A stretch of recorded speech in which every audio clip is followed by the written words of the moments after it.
nama saya Mutmainah Sulisti, NIM P3B1220054, jurusan D3 Teknik Arsitektur, kelas genap. Di sini saya akan menjelaskan materi yang telah diberikan oleh dosen mata kuliah Pendidikan Agama Islam. Materi yang pertama, Akidah Islamiyah. Gambar yang pertama, Al-Aqidah Al-Islamiyah adalah iman kepada Allah Subhanahu wa Ta'ala, para malaikatnya, kitab-kitabnya, dan para rasul yang hari akhir, juga pada qadar dan qadar. Iman sendiri bermakna pembenaran yang pasti, yaitu 100% keyakinannya tanpa ada keraguan sedikit pun.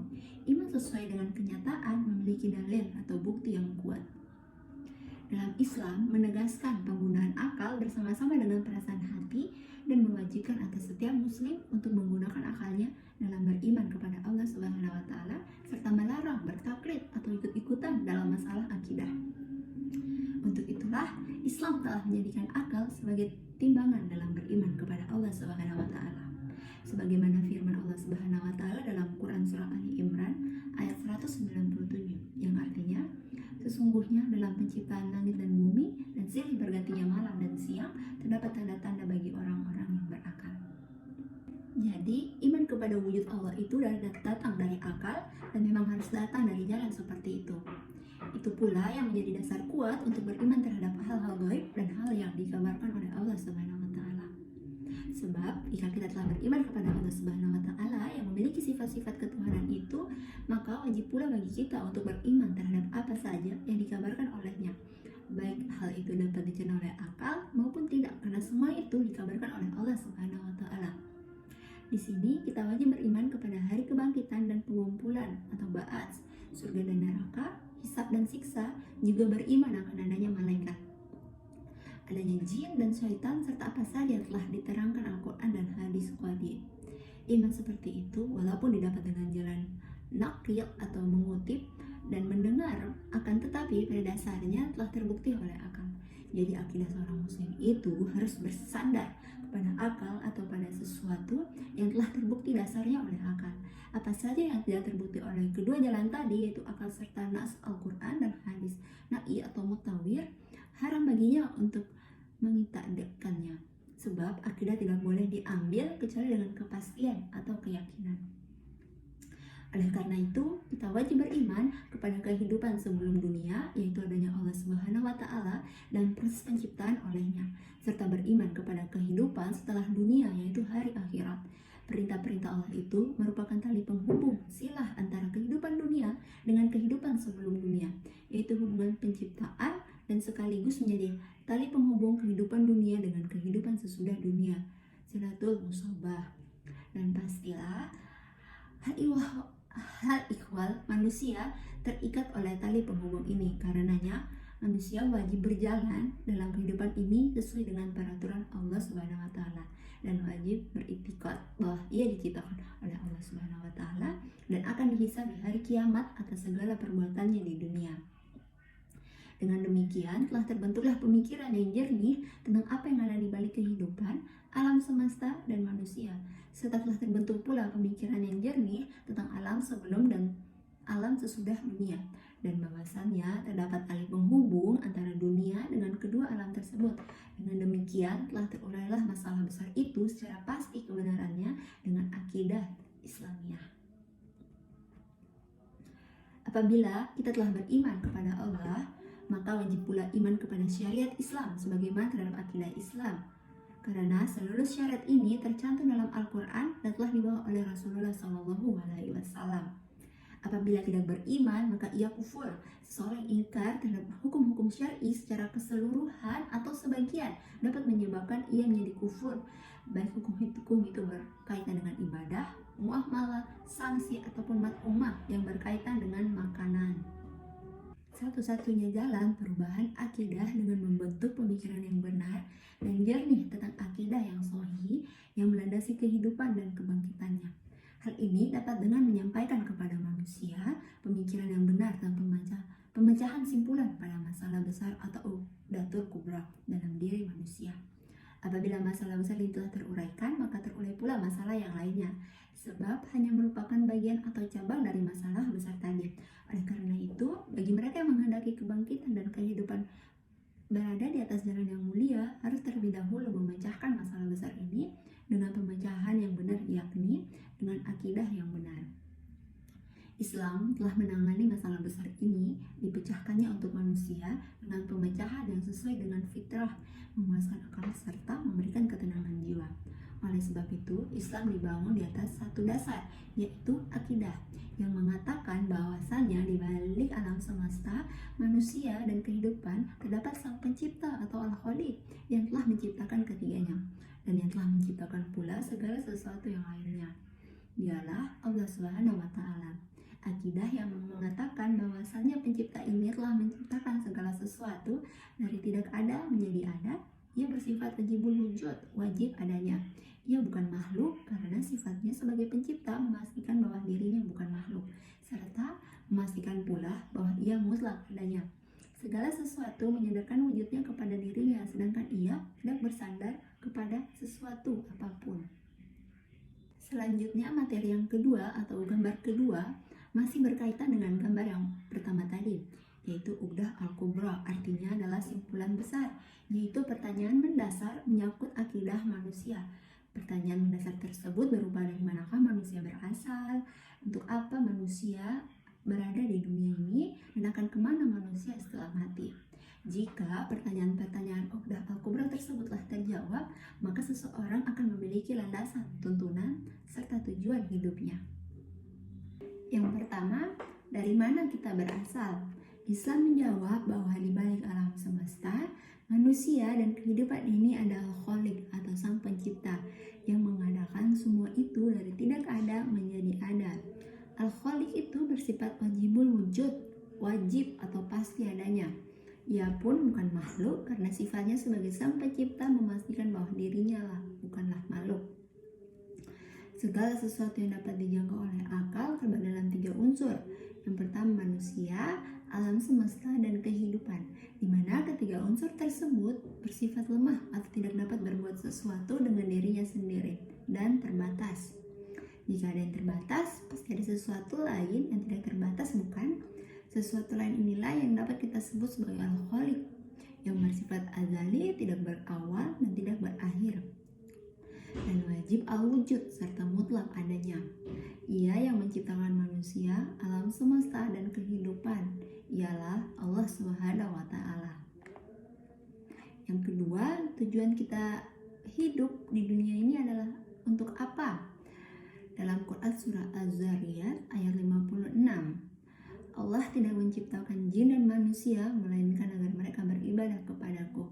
Maksudnya, Allah berfirman bahwa tidak ada Tuhan selain Allah dan tidak ada tujuan penciptanya selain untuk beribadah kepadanya.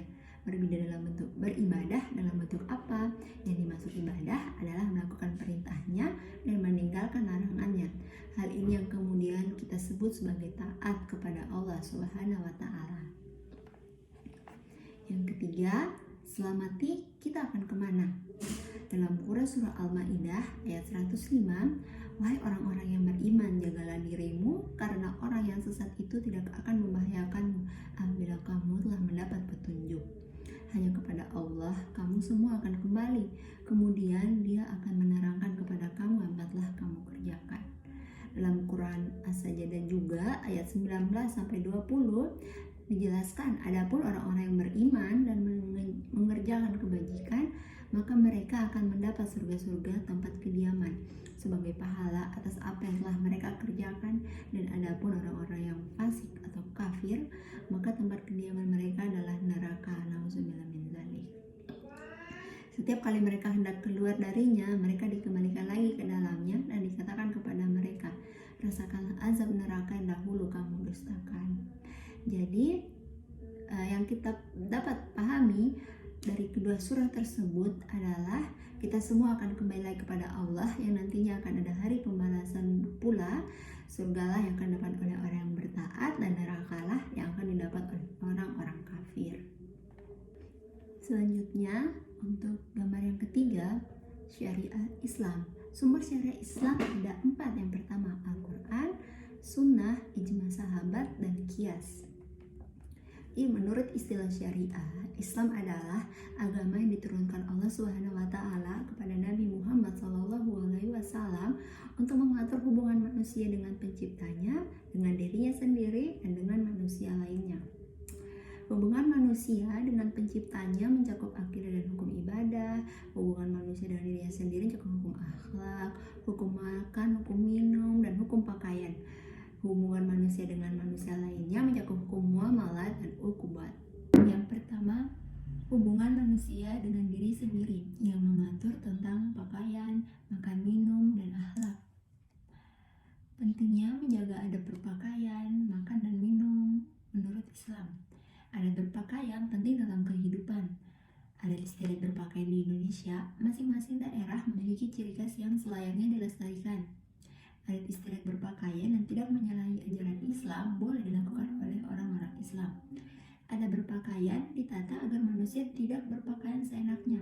Cara-cara berpakaian yang baik sesuai anjuran agama ditata agar umat Islam berpakaian sesuai ajaran agama, seperti menutup aurat, memikirkan kepantasannya, kesopanan dalam berpakaian, dan berpakaian sesuai dengan jenis kelamin. Yang kedua, adab makan dan minum menurut Islam. Secara garis besar, Islam mengatur adab makan dan minum agar manusia, khususnya umat muslim, tidak menjadi orang yang tidak beradab dan tamak. Adab makan dan minum menurut Islam sebagai berikut. Yang pertama, sebelum makan dan minum membaca basmalah. Menjaga kehalalan makan dan minum. Dalam Islam, Allah telah melarang kita minum yang memabukkan, makanan-makanan haram seperti makan babi, dan memakan hewan yang disembelih tanpa mengucapkan nama-nama Allah.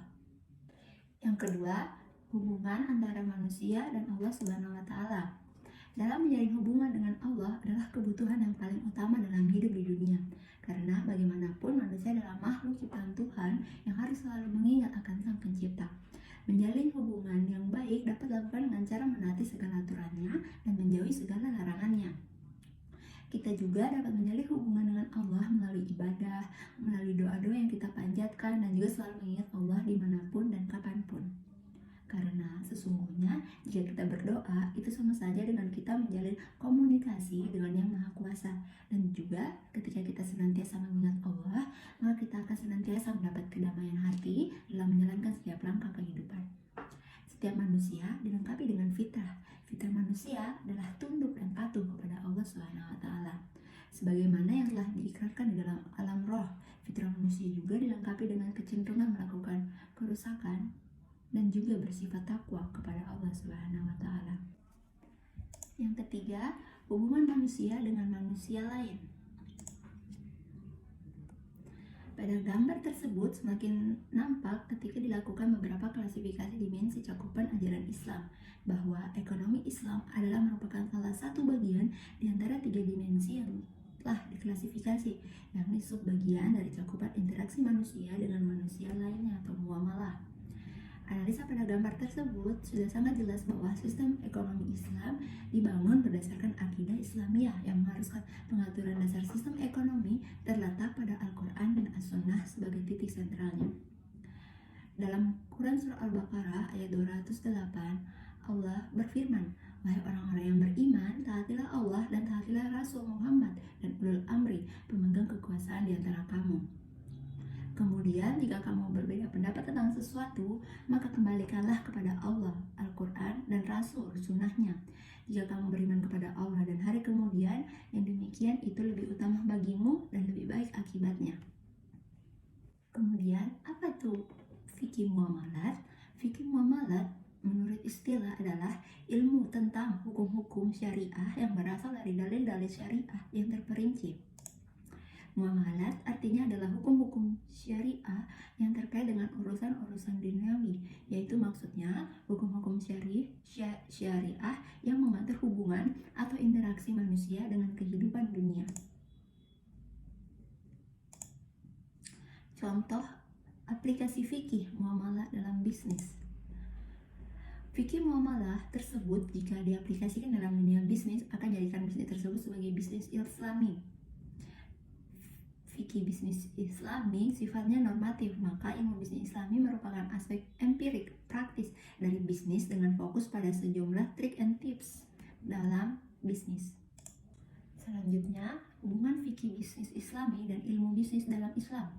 Itu akan menjadi halal dan untung jika paham fikih bisnis Islami dan paham ilmu bisnis Islami, dan akan rugi jika hanya paham fikih bisnis Islami namun tidak paham ilmu bisnis Islami, dan akan menjadi haram jika hanya paham ilmu bisnis Islami tetapi tidak paham fikih bisnis Islami, dan itu akan menjadi haram dan rugi jika tidak paham fikih bisnis Islami dan ilmu bisnis Islami. Baik, sekian presentasi saya.